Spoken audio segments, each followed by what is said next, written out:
सच्चे रिश्ते की कहानी। घर पर कई तस्वीरें और बायोडेटा आने लगे।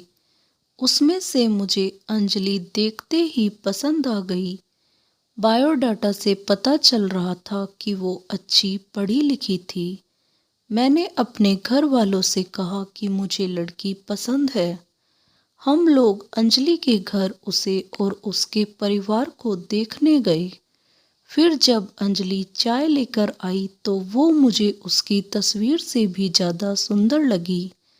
खुले बाल और हल्के नीले रंग की साड़ी में वो बहुत ही सुंदर लग रही थी। फिर घर वालों ने हमें एक कमरे में बातें करने भेजा। कमरे में वो चुप थी, उसके चेहरे पर इतनी खुशी नहीं थी। मेरा दिल धड़क रहा था।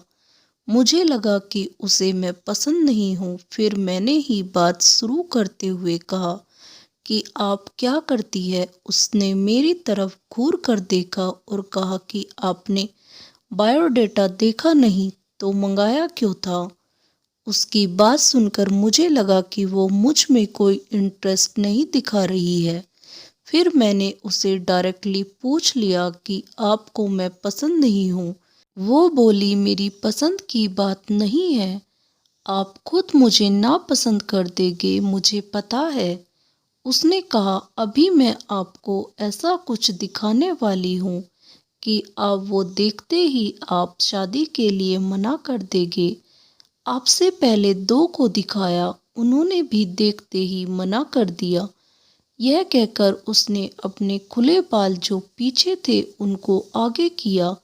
इतने में ही कमरे के बाहर से आवाज आ गई और उसकी माँ कमरे में आ गई।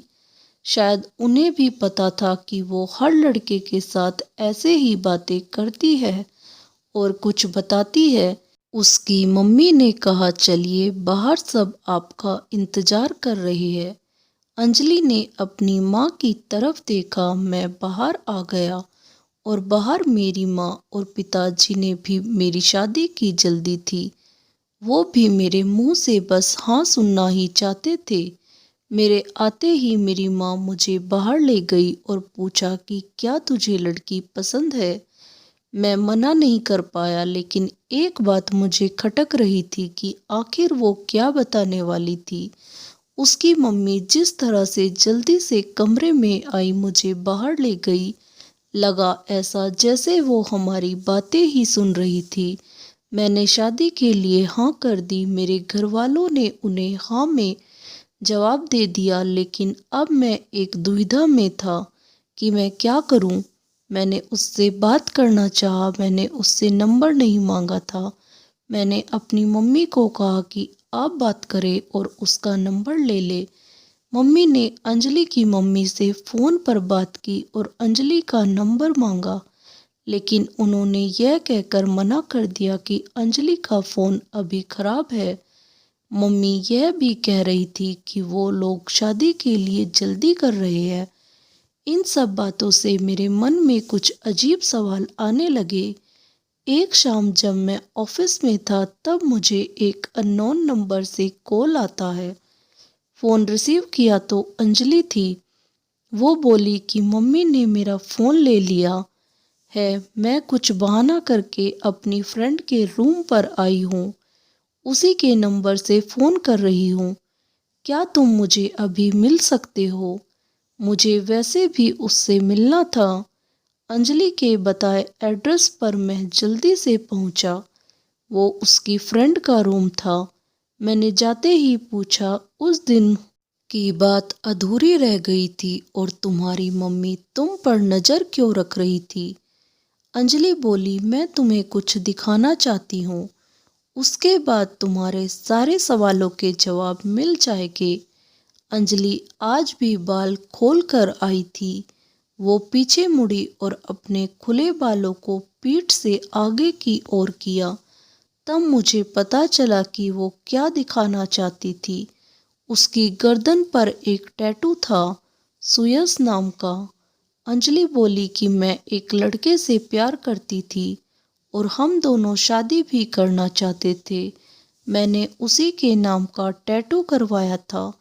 यह बात मैंने अपने घर वालों को भी बताई थी और वो तैयार भी हो गए थे। लेकिन सुयश ने मुझे चीट किया। वो मेरे अलावा भी किसी और को डेट कर रहा था और वो लड़की पैसे वाली थी, इसलिए उसने मुझे छोड़ दिया। तब से मुझे शादी और लड़कों से एक नफरत सी हो गई थी। उस लड़के को मैंने बहुत प्यार किया, लेकिन उसने मुझे धोखा दिया। तुमसे पहले भी 2 लड़कों को मैंने टैटू दिखाया और उन्होंने सच जानकर शादी के लिए मना कर दिया। मम्मी इसलिए मुझ पर नज़र रख रही है कि मैं तुम्हें भी कहीं सच ना बता दूं। लेकिन मैं दूसरे लड़कों की तरह नहीं हूँ। मैं नई जिंदगी की शुरुआत सच के साथ करना चाहती हूँ। मैं सुनकर सोच में पड़ गया कि जिसको प्यार मिलता है उसे प्यार की कदर नहीं होती। आखिर इतनी प्यार करने वाली लड़की को कैसे कोई धोखा दे सकता है। मैंने कहा कि मुझे तुम्हारे पास्ट से कोई मतलब नहीं है, लेकिन मैं चाहता हूँ कि मुझे भी तुम उतना ही प्यार करो जितना उस लड़के को करती थी। अंजलि को यह उम्मीद नहीं थी। उसे लगा था मैं भी उससे शादी के लिए मना कर दूंगा। मेरी बात सुनकर उसने इतने दिनों के दबाए आंसू बहने लगे। मेरी शादी अंजलि से हो गई और मैं अपने आप को बहुत खुशकिस्मत मानता हूँ कि मुझे अंजलि जैसी सच्ची और प्यार करने वाली लाइफ पार्टनर मिली है। दोस्तों, आपको ये कहानी अच्छी लगी तो कहानी को लाइक करें और मेरे चैनल को सब्सक्राइब करना ना भूलें। धन्यवाद। राधे राधे।